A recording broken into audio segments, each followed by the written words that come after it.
Siya ay si Daniel Dave, masipag, matalino, at active sa klase.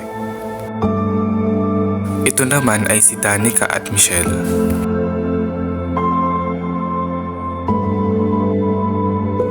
Naiinggit sila kay Dave dahil mataas lagi ang nakukuha nitong grado. Ngunit hindi nila mabuli si Daniel Dave dahil matalino ito at kilala sa buong school. Kasama lagi ni Dave ang kanyang mga kaibigan na si Lenlen, Maymay at Krisha.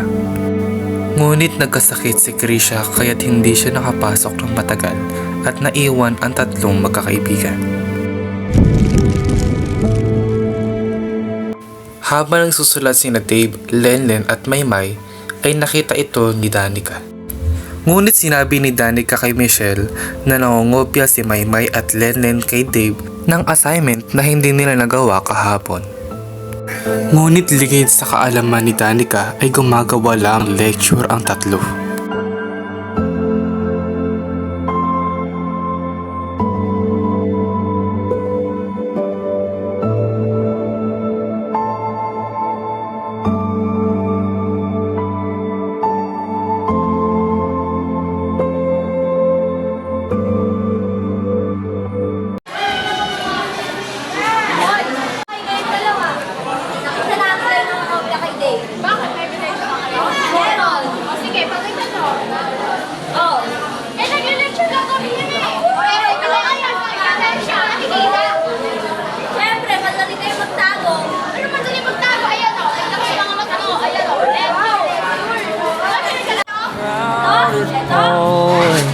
Of the loneliest place for outcast and rebel, or anyone who just dares to be different.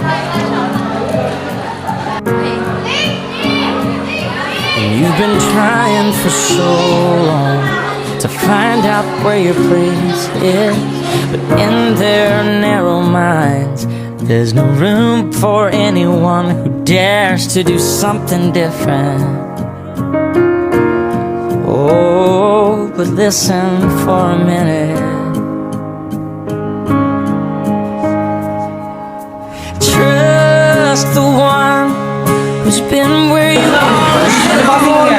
So sticks and stones, those words cut deep, but they don't mean you're all alone. And you're not invisible. Hear me out. There's so much more to life than what you're feeling now. Someday you'll look back on all these days, and all this pain is gonna be these labels that they give you just 'cause they don't understand. If you look past this moment, you'll see you've got a friend waving a flag.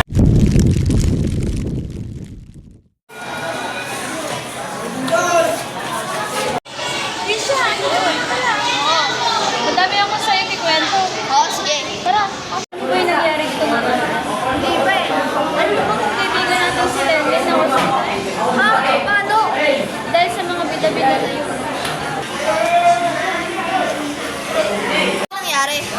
Ganito kasi yun. Nagbago ang ulo niya nung nakaraan dahil sa mga klase natin si Michelle sa si Daddy.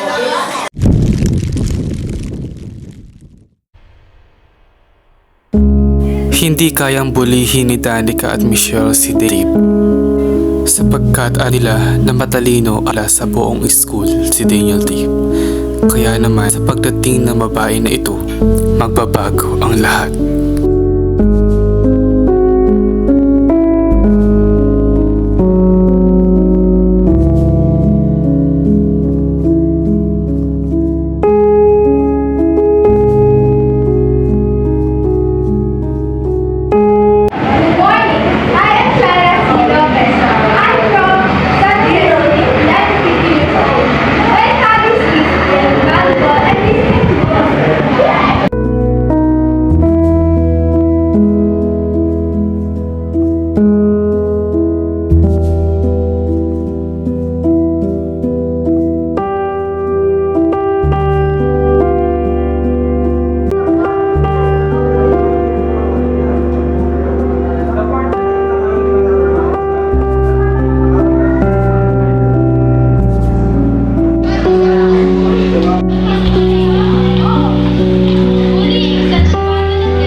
platform and my voice to create a platform and organization para sa mga tao na binubuli.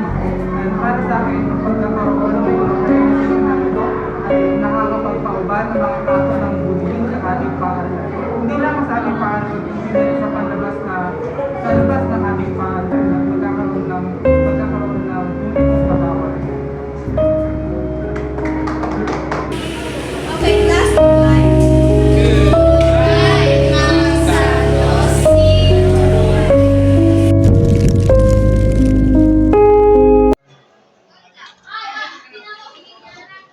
si Shaila.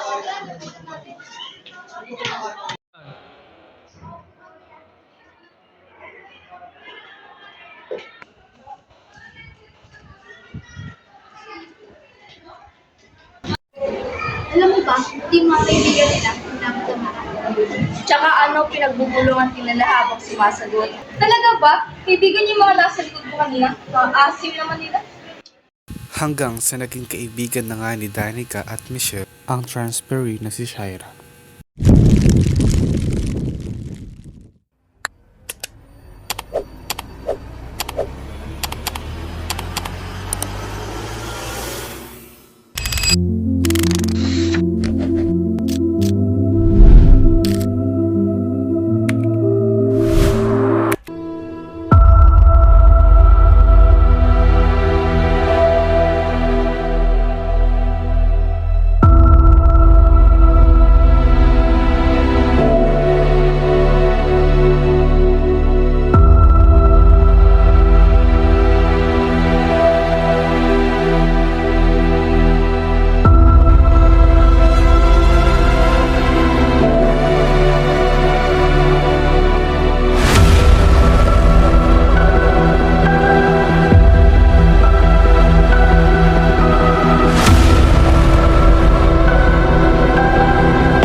FYI, broke my mind when you wrote my suicide.